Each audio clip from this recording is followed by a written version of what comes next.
welcome to this week's episode. And currently in the US of A. So I've got a 2023 Escalade. This is our hire car.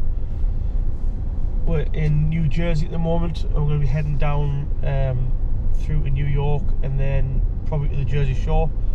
See what's going on down there. There's some unbelievable cars over here. I think I've said it before, I think I could move over here and be very happy. The car scene over here is completely different to the UK, but some of the cars that you do see over here and some of the modified stuff is really nice. Up in New Jersey here seems to be a big Porsche presence. So we went to the somewhere yesterday, actually. We'll show you that. This guy had an amazing shop there. It was a lot smaller than ours, but had some really good equipment in. So he had the Hunter 4-wheel alignment. He also had I think he had a Mustang dyno, I think it was, with a Porsche 9, I think it was a 944 on there. It was a 944 turbo. Really nice. Just totally different to what we used to, I suppose. Quite a big VAG scene. So the VWI group over here seem to be doing really well, but obviously not on the diesels after the diesel gate over here, which was obviously huge. This is the equivalent, this Escalade, I suppose, of a Range Rover that we would have in our country. But if you've got a Range Rover in the USA, then you seem to be very much at the top of the pack. You know, it's Range Rover is really highly regarded over here. Or it certainly seems that way. You'd be a lot sort of like, you'd be seen to have a lot more money if you had a 2023 Range Rover over a 2023 Escalade. The differences is, I think, between this and a Range Rover. Obviously, I think I've drove every Range Rover sort of year and model, from the classic to the P38, then we went to L322, 405, and now on to the brand new one. Drove all of those, obviously, and the new one, whether anybody likes it or not, they've always improved the Range Rover. So this is pretty much what Cadillac have done with the Escalade. So the first time I came to America, when I could drive, so I'd been coming to America a long time, but when I could actually drive, we got the first Escalade then, and then we've had an Escalade every single time we've came over here. That's the only hire car we've actually ever had. Always pick one of these. Once I like something, like the Range Rover, I just stick with it, and I really like the Escalade. The only downside I can sort of come across is that this car is actually on springs and shockers, like so the ride is a little bit agricultural. It's not too bad, you know, but it is not what the new Range Rover is. It's not even what the L322 was. You know, the renowned for being smooth, the Range Rover. But the only thing is, this is a lot heavier than a Range Rover. It has more power than a Range Rover, so that's not a bad thing. But it's just not got the smoothness of the Vogue. But still, very nice car. It's currently sitting at about 14 miles to the gallon, so that would put a lot of people off in the UK. But to be honest with you, the fuel is a lot cheaper here.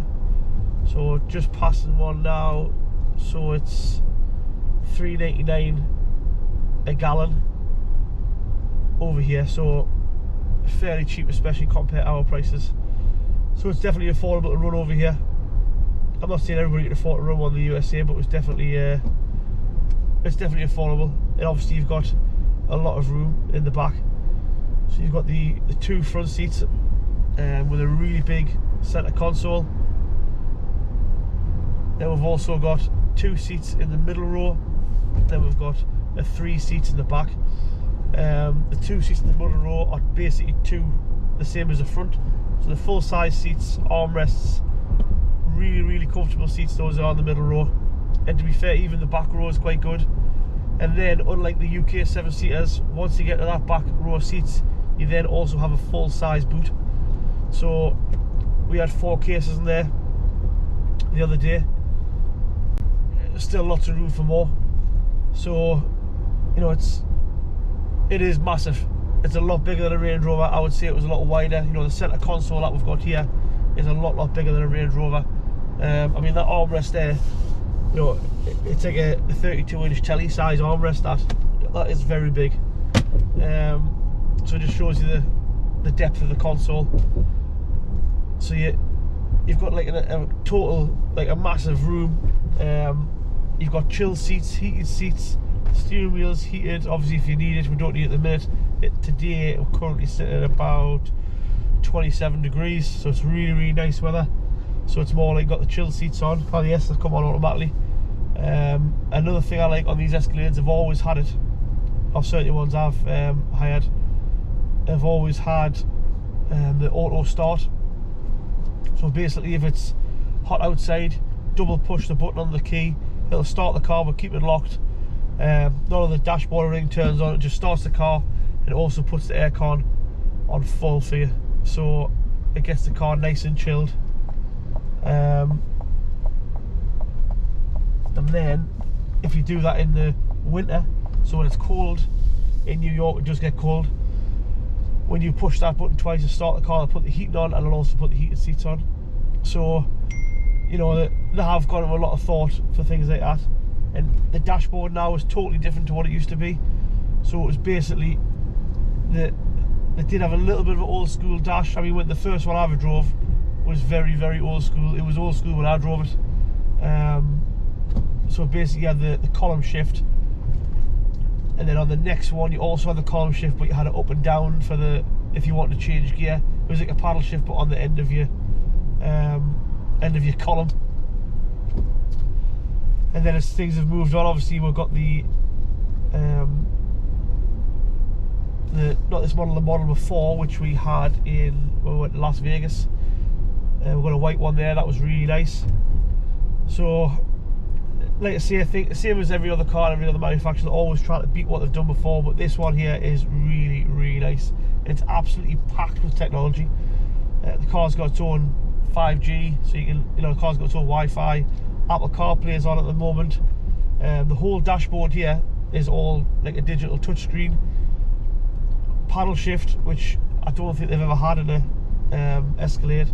They've possibly had it in the shape before this, but not in the earlier ones. The only thing I used to like the column shift, because then it got the gear lever away from the center console and looked like it give you more room. But they put the they put the wiper stalk on here now, where originally you used to have the wipers, lights, everything all on one stalk, a bit like a Mercedes, and then you have your column shift on here. Apart from that, I'm really impressed, and to be honest with you, I would think by the end of the year I will have one of these in the UK. I do like things that are a little bit weird, so I'm going to look into, while I'm here, I'm going to look into see if I can buy one of these, get it shipped over and get that registered in the UK. I don't think there's a lot of 2023 ones in there. There is if you go on eBay. I think there's a guy called Clive Sutton. He normally has 1 or 2 available. I did see last year he had a 2022, but it was right-hand drive converted, which must have took a lot of doing, because I don't think these make the right-hand drive anyway, so there must have been a lot of work to get to that converted. But I will be looking to get one of these in the UK. I've also seen there's already a GMC Yukon I think it's 2022 model. That's already in the UK registered. So we'll just see what that brings and see how we get on. We've also got a couple of things to do tomorrow, but we're going to try and catch another sort of garage or shop, the workshop they call them over here. But if we can find someone, the same as the Porsche guy. I'll be over the moon because he was really accommodating. He literally took us straight in, showed us around the workshop, and the video that you'll see is literally that just came. We literally stepped out the car, spoke to the guy for 5 minutes, and that was it. We got on great. So hopefully we'll get another one of those. We've also going to go to Tony Soprano's house, or what was Tony Soprano's house, which is Aspen Drive. I was a massive fan of the Sopranos when that was out, and then coming over here, I couldn't not basically go to his house. You know, it was just a thing I had to do. So we'll take a trip there, see what that's like, and hopefully might get a couple of other Sopranos locations in it if I'm lucky. But we're going to try, and if we can, get as much car things as possible in here while we're over. And apart from that, I'm literally just gonna have a little drive now, cruise around, see what we can see. If we see anything cool, obviously I'll be the first one to get the camera out. I did see before when I was passing, but unfortunately just as I turned around to go and have a chat with the guys, they'd already moved off. I seen two of probably the cleanest E46 M3s. One was in white, which I've never seen in the UK. I'm assuming that maybe it was only a US colour possibly, and also a Laguna Seca blue. Awesome cars. I mean, these were immaculate, and they were done exactly where I would have done them. So they were probably dropped 30mm, and a BBS LM wheels on. They just looked the dog's bollocks, honestly. And that to me is still one of the favourite of the M3s, E46 M3. That brought on technology, power, handling, everything all into one sort of package. We used to have one when I was younger. My dad had an E46 M3, and I used to think that car was just the best thing ever. You know, it was on par with like childhood memories of the Sierra Cosworth that we used to have, and a couple other cars. Over the years we've had, I suppose, some nice hot hatches. 205 GTI, that was a really nice car. What else? 306 GTI 6. I don't believe there's many pictures of that car actually. We didn't have very long. What else do we have? I'm trying to think of like fast hatches.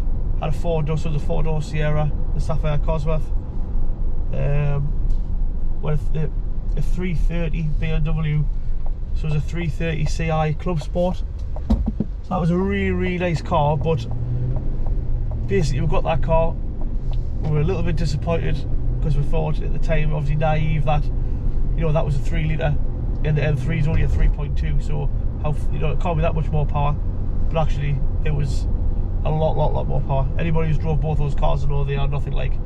So that 330 CI Club Sport then got traded in for the it was a carbon black E46 M3, and to be honest with you, there was no camera photos really then. I don't think, or it wasn't, certainly we didn't have one, so we haven't got many photos of that car. But when they did start becoming more popular, after we had that car a little while, then we got rid of that, and then got the we didn't get an E46, we got rid of the E46 and we got the Z3 M Coupe.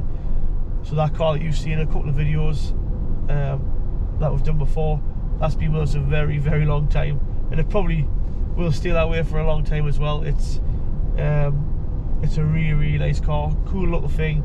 The only thing is, it's an absolute nightmare to get in and out of, but those are the brakes, aren't they? You can't have everything.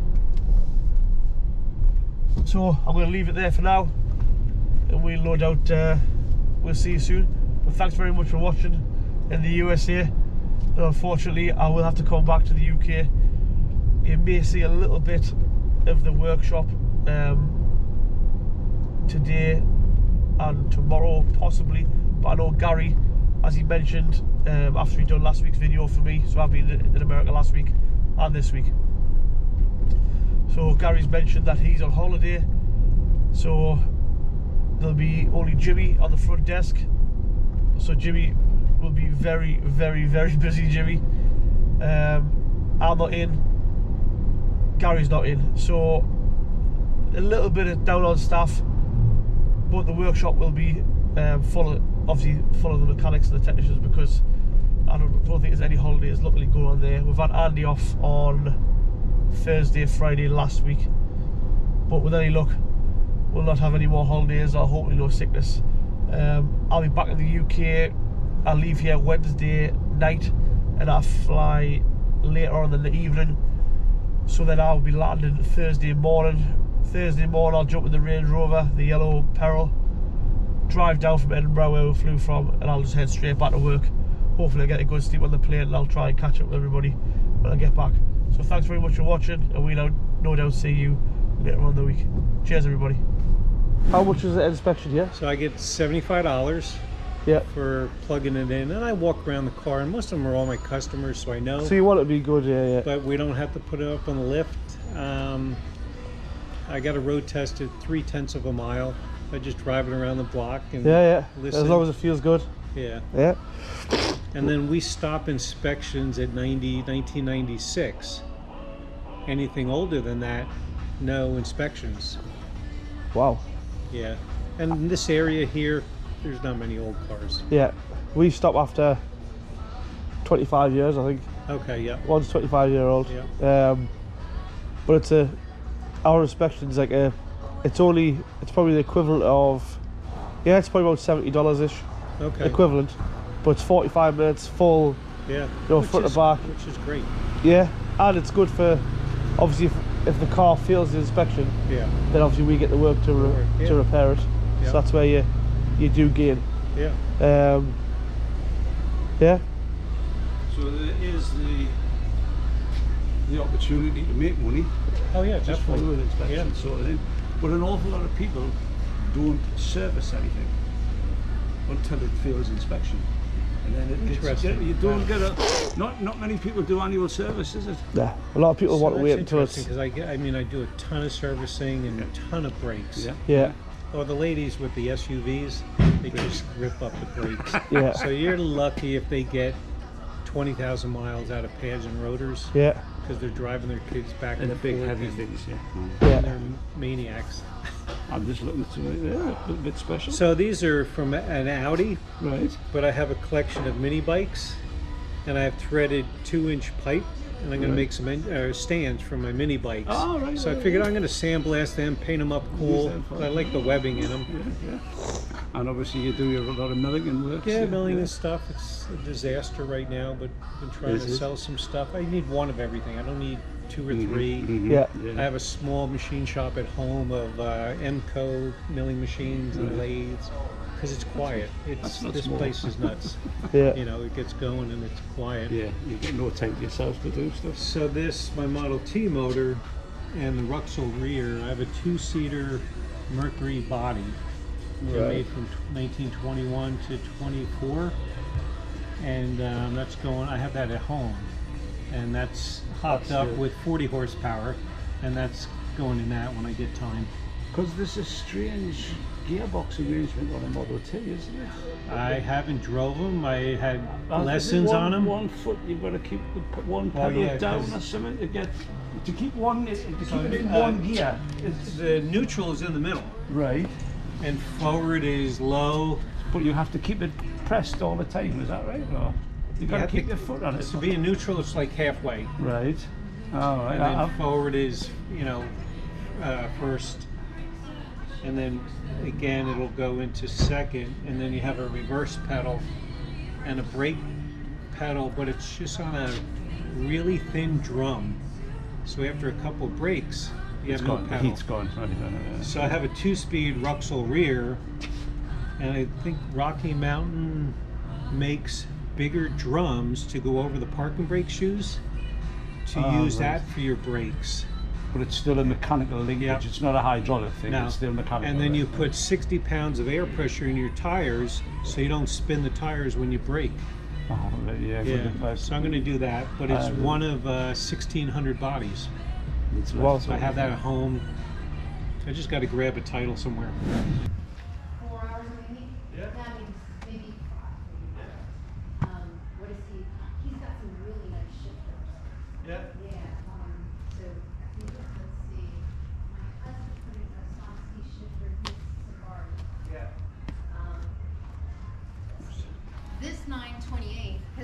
300,000 miles on it. It's had a hard life, hasn't it? It's wonderful. It's one owner, and it's just here because it's a no start right now. But otherwise, it's Still okay. it's still it's a driver, a daily driver.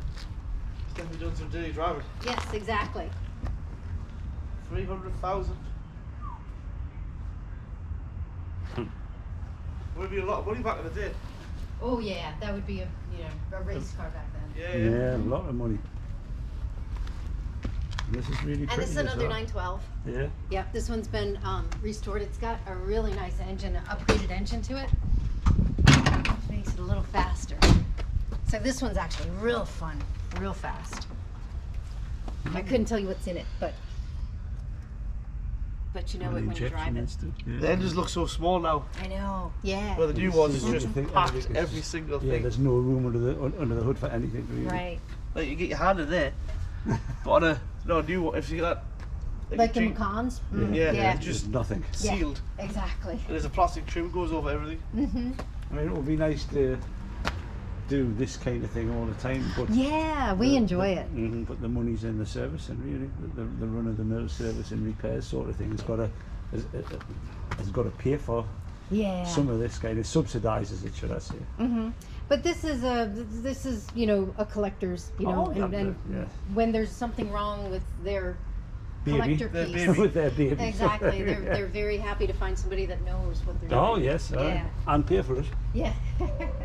Yeah, it's that's a beautiful car as well. It's got the right wheels on as well. How long have you been in business? Gosh, we have been here for about 6 years, but we're in the next town over before that. So we've been around, gosh, probably 15 years. Wow. Yeah. Yes. So well known in the business.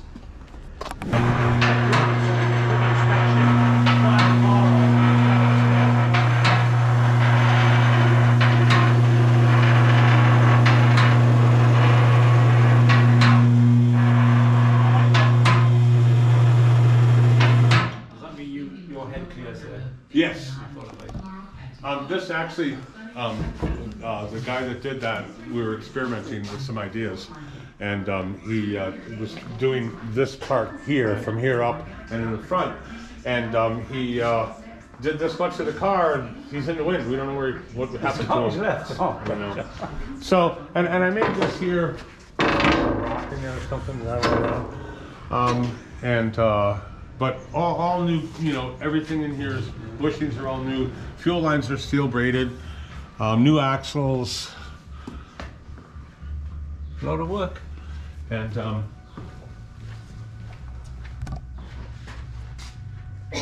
yeah, turbo tie rod ends on it. And these actually are here to help prevent bump steer. Right, yeah, It does a- obviously to get the heights right. Yeah, it does a great job with that.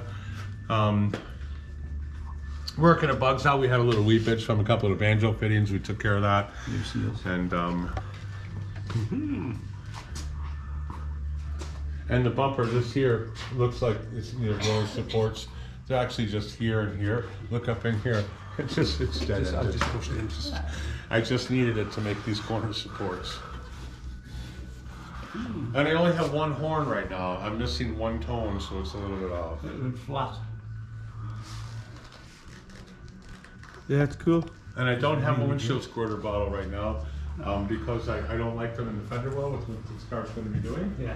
So I was wondering what to do, and I found an old Volvo one that has the pump right on top. All right.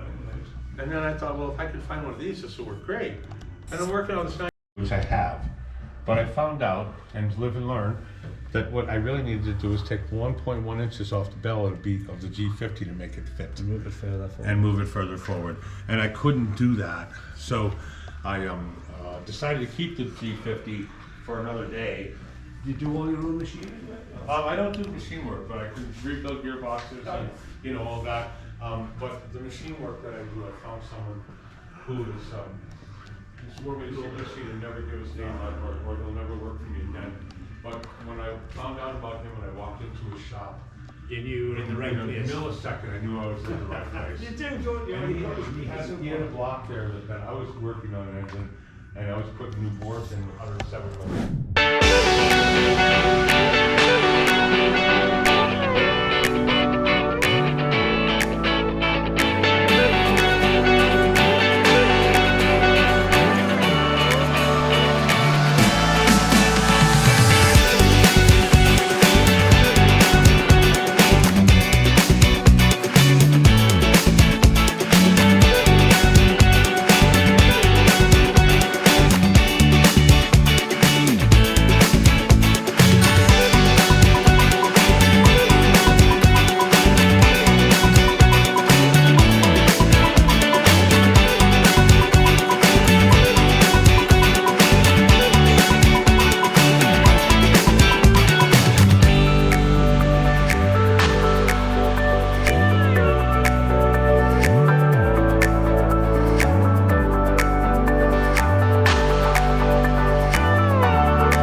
World's fastest ice cream record to get back. So we did an ice cream van that was all electric back in the day, got into the Guinness World Records about 74 miles an hour. Then Top Gear were inspired, so then they obviously got the record, I think, about in the 80s and stuff, but nobody's managed 99 miles an hour.